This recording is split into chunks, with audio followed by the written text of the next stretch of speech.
Assalamu alaikum.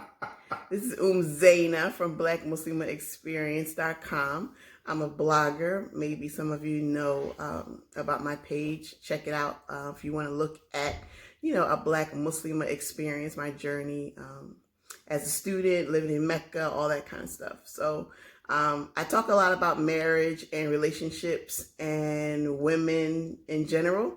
So I have my brother here again. If you read my story, you know that he helped me a lot through my journey.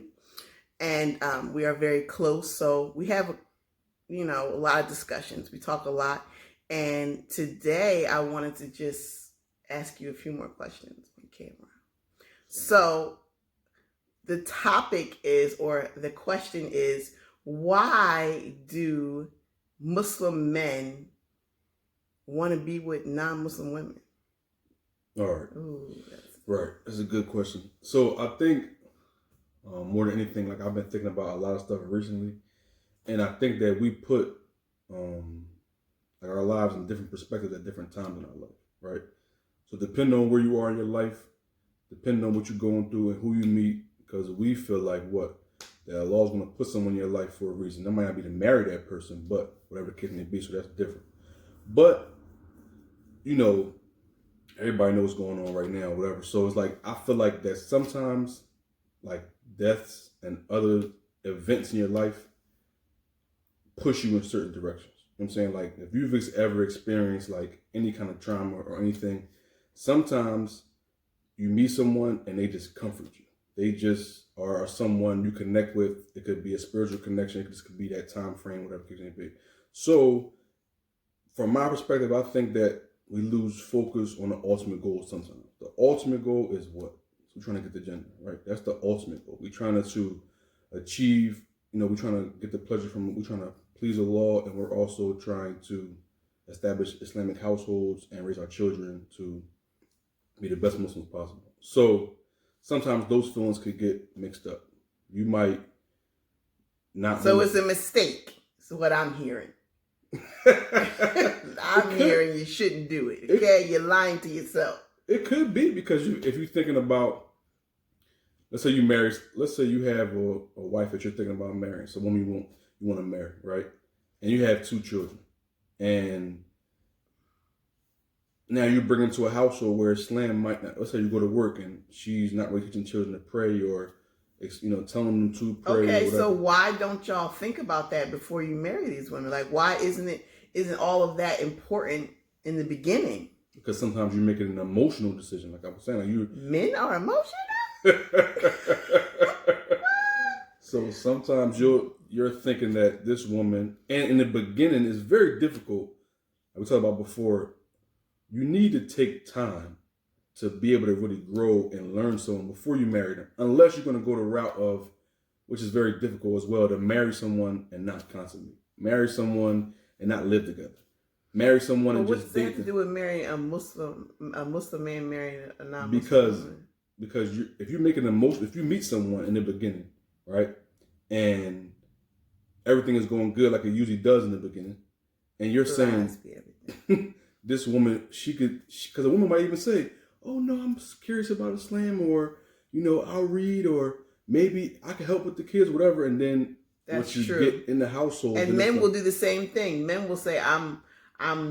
For some reason, there are a lot of non-Muslim men who are attracted to Muslim women, and that was really surprising to me when I was single. And they lie and say, no, I'm almost Muslim. I'm about to be Muslim. I'm about to go to masjid right now. I'm working on it. I'm reading. I'm studying, and maybe you can help me. And for a minute, I could see, I definitely experienced how you could get caught up in that, and then you really got to catch yourself like, he's lying, he's lying. Or maybe he's not lying, but it's not in your best interest.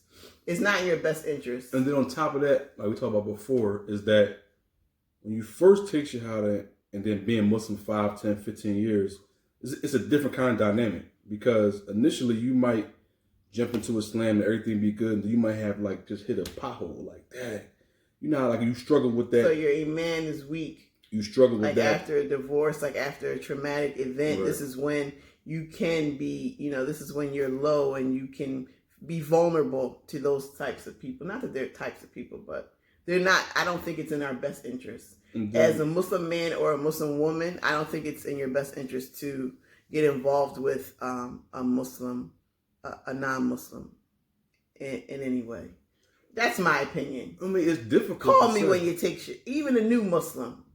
That's difficult to say, though. It's difficult to say. It just depends on the individual's experience, what you have going on. If you're a single man with no kids, then your decision making is going to be a little bit different, because if you have 2, 3 kids, even one, whatever, you have children. But if you're single with no kids and Right. you want to marry someone, you want to build a family. How can you build a family with someone that doesn't share the same perspective and mindset? That's a huge thing when you're getting married. No, we do take marriage a little bit more lightly nowadays, but the other flip side of that is, like I'm saying, we didn't all grow up birth Islam our whole lives. So if you took Shahada at 20 years old, you got 20 years of just straight dunya in you, right? And you have 20 years of relationships, whatever. So even though you want to be Muslim, you understand this is the right decision to make. Like when you first took Shahada, the friends you had in high school and then till now, it's a different dynamic now. But initially, how do you separate those friendships and those emotions from where you're trying to go? You know what I'm saying? So it depends on the situation. I could say that in my first marriage, I was 23 and I got married on straight emotion. It wasn't nothing to do. I wasn't looking at no kind of life. I wasn't looking at nothing. I was looking at, this is an emotional decision I'm making. Why? Because we had a traumatic that happened. Like something happened to us where it was though, if you ever had something traumatic happen to you, now your decision making is a little bit off. Maybe you don't get married at 19 or 20. Maybe I don't get married at 23 because now we're making an emotional decision because why? We had something happen in our lives. So you can't always say, you want to read the story, check the blog.